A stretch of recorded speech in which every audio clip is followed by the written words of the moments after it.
Good morning. I just love ponds. We've had a pond in our garden ever since I was a small boy, and since we moved to this house I put the first pond in literally the first year we moved in, and that's 40 years ago.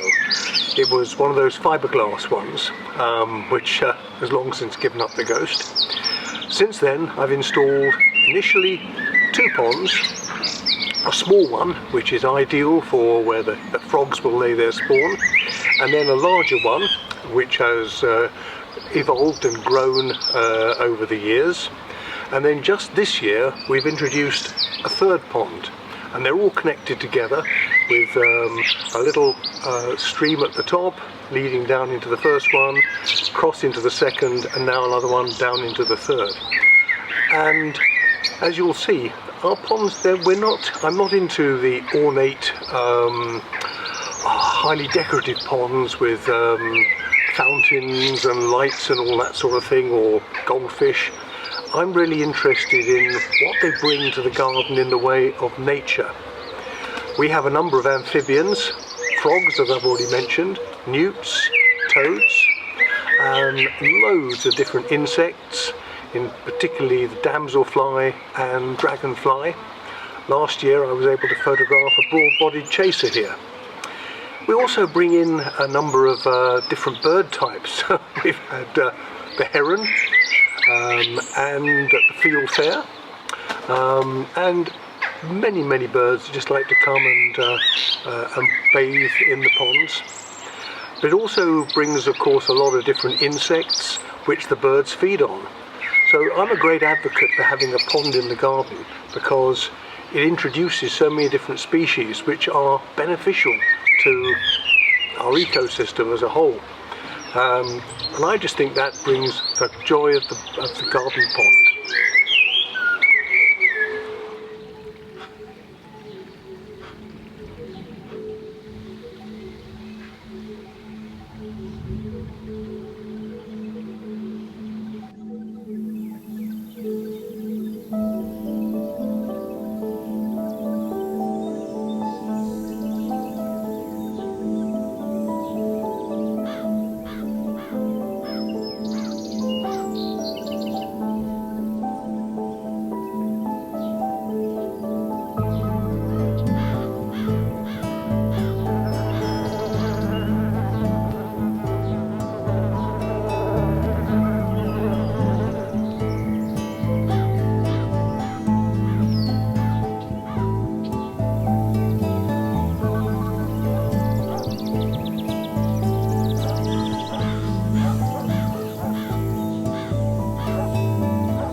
there you have it. I hope you can see why the ponds bring me so much joy.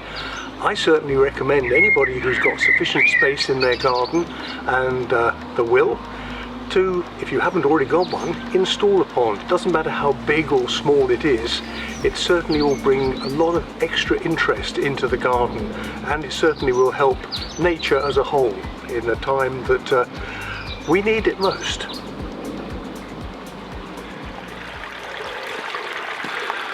Well, I thought I'd finished recording all the material for this short video, and then this morning, to my astonishment, on these iris leaves here, I suddenly spotted the nymph of a damselfly that had just hatched out and was in the first stages of expanding its wings and its body.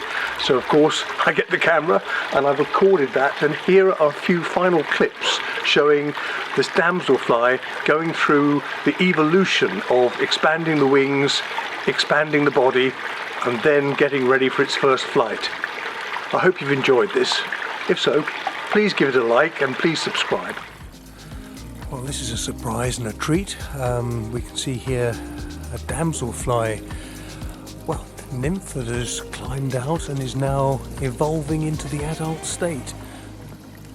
It's a bit of a shame about the breeze just blowing it all around, but we can clearly see, even in a few seconds, how it's expanding its wings, and then it will expand its body.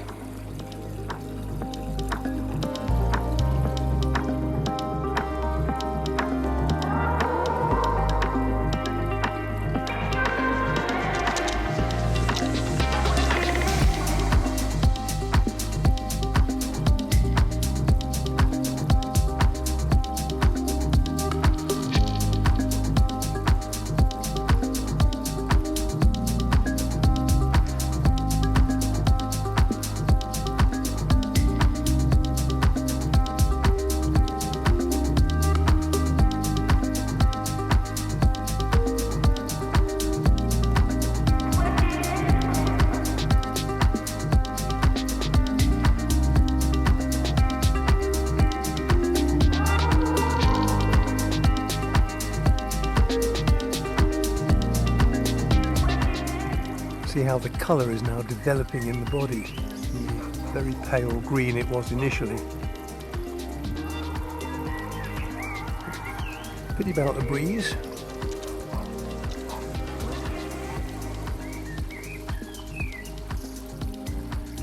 Yes, it wants a bit of extra sun to warm itself up and harden off, I suspect. It's rather nice, isn't it?